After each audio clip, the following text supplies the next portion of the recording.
Okay, so I've made 2 videos already about old Minecraft maps. The first one didn't do very well. The second one did worse, and it has Batman in the thumbnail. Come on, guys. But now this is the 3rd video, and this video is dedicated completely to Sonic the Hedgehog. Gotta go fast!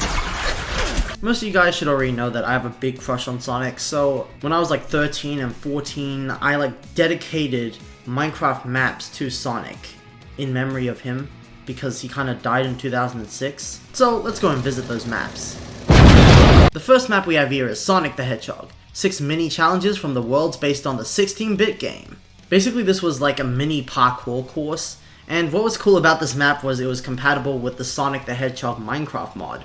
I would spawn in characters in these cages, and there's like a little sign there that acts like a text box, and right here we have Tails asking Sonic to save him. Right here we have to go through this little practice parkour segment, but then once you get past, you get teleported to Green Hill Zone. And for some reason, if you're in adventure mode in the latest version of Minecraft, you can't place down levers, which is really annoying. Back in 2014, I remember you could place things, at least. Adventure mode would restrict you from breaking specific blocks if you didn't have the right tools, but you could place anything, anywhere.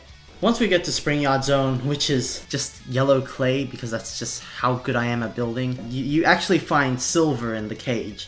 And what I tried to do here was have silver kind of lift up blocks for you to jump up, which that was completely unnecessary considering Sonic's games are, full of floating blocks.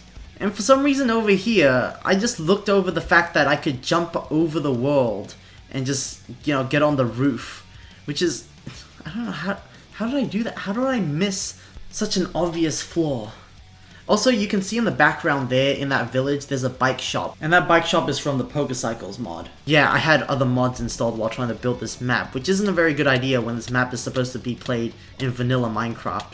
Next we head to Labyrinth Zone, and of course Marina. Oh, it's not Marina. Marine is there, because marine, the word marine is related to water. But then we get to Starlight Zone, and I had no idea what blocks I could use to actually recreate Starlight Zone.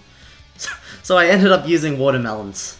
And finally we get to Scrap Brain Zone, and the rest of the map has been parkour segments. This just subverts your expectations like Star Wars The Last Jedi, and it's just a quiz. It's called Scrap Brain Zone, so you gotta use your brain for this one. Now, next you're supposed to fall down this elevator thing, but the game crashes once you do that, and I have no idea why. Well, I have an idea, but I'm not really 100% sure. So what happens here after you fall is you get teleported to this platform, and then you can watch the whole map. Well, not the whole map, but just a certain portion of it explode. The story for this map is that Tails got captured by Eggman and you had to save him, but you just gotta blow up Eggman's base and leave. I think the game might be crashing because of the bike mod. Maybe some items from it isn't in vanilla Minecraft, so it just messes with Minecraft and crashes. Mainly because you're falling, so you're getting closer to the ground, and That'll start up the simulation for the village. Although in the past I have played this map without mods and it worked perfectly fine, so I doubt that's the problem. But anyways, on to the next map, which is Sonic Generations. Yeah, I was working on a Sonic Generations map for Minecraft, and ironically, I hadn't even played Sonic Generations at the time. I actually really like how I designed this world. There's a hub world that you start off just like the actual Sonic Generations game. Then you can go through the hub to get to specific stages. The map has those little sculpture model things of each zone, which I really like. And when I say I really like them, I mean I just like the Green Hill one because all of the other ones kind of look garbage. Also, for the first act of Green Hill Zone, it has you climbing up a ladder.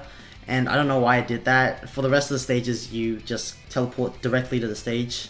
And I try to incorporate a bunch of Sonic elements to it. I incorporated checkpoints, and I also have springs, and at the end of every stage there's a little gold ring. And what's cool about the resource pack I'm using is that the command blocks are Dreamcasts, which I didn't notice until now, until I came back and replayed it. When I was actually building this thing, 2014 and 15, I didn't know that was a Dreamcast. Man, it kind of sucks that Minecraft updated so the block textures can rotate, because these Green Hill textures don't work anymore. Once we get to Chemical Plant, all these stages just become lazy. Right here, we have this split path, but it doesn't even split It's just a minecart ride that takes you all the way back to the other path, which leads you directly to the end. One really annoying thing though is that at the end of each stage you're taken back to the Green Hill Zone portion of the hub. So let's just say you're at Crisis City. Then you get teleported back to Green Hill and you have to walk all the way back through the hub to Crisis City to get to the next stage. So yeah, like I said, most of these stages become lazy, so they're not really worth talking about. Chemical Plant is super short, and for some reason you don't actually get teleported to Sky Sanctuary Act 1. You just climb up a ladder just like you did in Green Hill Act 1.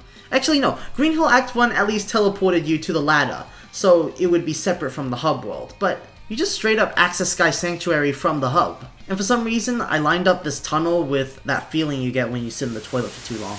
I also built Sky Sanctuary with iron blocks, which is like this metallic blue. But Sky Sanctuary is supposed to be yellow like your girlfriend's vaginal fluids. Next we go to Speed Highway, and it's red like Radical Highway, so that really shows that I knew my Sonic lore when I was like 13. I knew it, don't worry. I also used a lot of wool, which was the only block with a flat color, but then I had this really dumb shadow effect gift thing, I don't know. Speed Highway Act 2 also briefly brings you to Marble Zone, but there's water instead of lava for whatever reason. And then you have Death Egg Robot. It's my favorite boss from Sonic Adventure. City Escape is pretty cool since you start off in this plane thing, and then you get given a minecart with a command block, and then you have to ride down, which I like.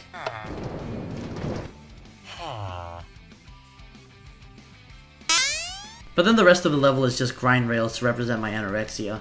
City Escape Act 2 has like the sign that says thanks for playing the demo, because that's where the demo originally ended, and I guess I just didn't remove the sign. But even then, the demo wasn't actually released to the public. I think I gave it to someone to play, which is why it's there, but yeah, he never played it. And now we just have invisible block parkour. What? There are these little holes in the wall that indicate where the blocks are, but still, it's a weird, pointless, dumb idea. I guess I just kind of looked at the map and I was like, wow, this is boring. This is just a basic parkour map with a Sonic theme to it. And I tried to spice it up. Seaside Hill is where it gets good again. The stage was still really short, but the level design itself was a little more unique. Also, there's an underwater segment, even though that's not an actual thing in Seaside Hill. Act 2 of Seaside Hill also tries to trick you, because there's like a checkpoint on the lower path, but the lower path leads to like a harder parkour segment, while the higher path doesn't have a checkpoint, but it leads straight to the goal. Crisis City was the last zone I ever completed, and it's probably the best one out of this whole map. It's a lot more challenging with its parkour, the stages are decently length, and there's this unique fire element to it, which actually gives you an environmental advantage if it's raining, since if you get caught on fire in the rain, you just get put out once you leave the fire. Actually, scratch that about Crisis City having longer stages. I think Act 1 is short, but Act 2 definitely has a longer stage. Actually, Act 2 isn't that long. It's because I kept dying again, and again, and again, and again, and again, and again, and again, and again, and again. And again, and again, and again, and again, and again, and again. Sonic Boom. Now, I actually thought I lost this map, but thankfully I had it backed up on the internet somewhere. But when I think 1.8 rolled out or something, I think one of the new updates broke the map. It just got rid of everything I did and it was just a flat world again. It was just a plain flat world with nothing done to it. Yeah, I don't know why. But I'm so glad I found a copy of it after all these years. I don't even know how I lost it, because I always back up the Minecraft maps I make, so I can play them in the middle of development to see how they're going, if I need to fix any bugs, you know, all that stuff.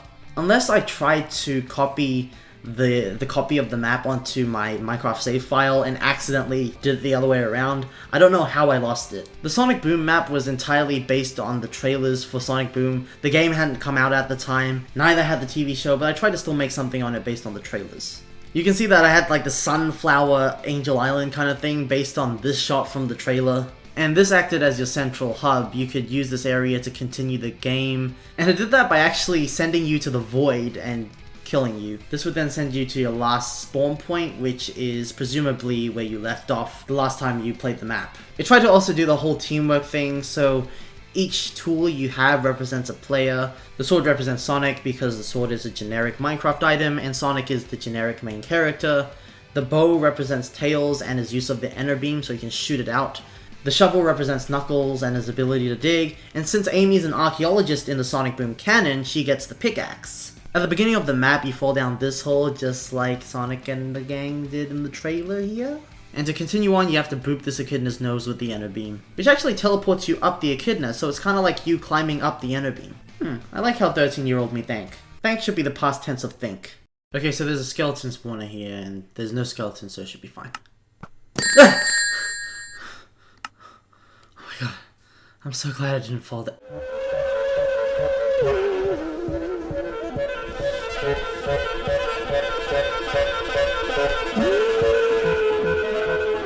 Okay. These minecart segments are supposed to be like those running sections in Sonic Boom, but they're there mainly for spectacle. You can't really do anything gameplay-wise.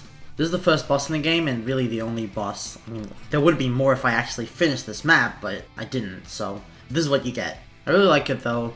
Basically what you have to do is you have to mine open Eggman's robot's legs, and then you have to actually climb up the robot and then pull a lever which will release a bomb, and that'll be your exit out. It sounds pretty simple, but because there are so many zombies and you only have a simple wooden sword, it is a little challenging. But it's nice and simple for a first boss. I'm actually kind of proud of this. There are even spawners on top of the robot, so zombies can just fly at you from the sky. It's actually kind of cool. I feel like this is kind of the map that, like, it's like the culmination of everything I've made in the past, and it all just comes together, and I just made this mediocre map, but comparing it to a bunch of my older maps, this is actually surprisingly good. Throughout the game, you also get to upgrade your tools, so now we have stone tools, and what you have to do is throw in your old tool in the hopper to get the new tool, but that doesn't really matter because you can throw in any item and it'll work. I don't know why, but I knew you could make like key systems in Minecraft, but I never searched it up. I probably thought it was some kind of like crazy complex command block thing, but no, it wasn't. I know you guys have been noticing that this map has zombies and skeletons and creepers, just the regular Minecraft enemies, and I don't know why that's the case. I remember putting in textures that I stole from another resource pack into a new one, and that should have changed like skeletons to Metal Sonic and zombies and creepers to something else I can't remember, but for some reason that's just not here. Maybe it's just an older version of the resource pack, so I just don't have the textures in the resource pack. Or maybe I have reading Steiner, who knows. When a world line splits off and memories which are inconsistent with the new reality get erased, mine or not, I call it reading Steiner. And then we have this underwater segment like in this gameplay footage. Then we just simply fight through a tunnel of mobs, and that's it. That's all I've done. That's all I finished. If I did more, it's lost. And if you want to see more, well, too bad for you. This is all I've got.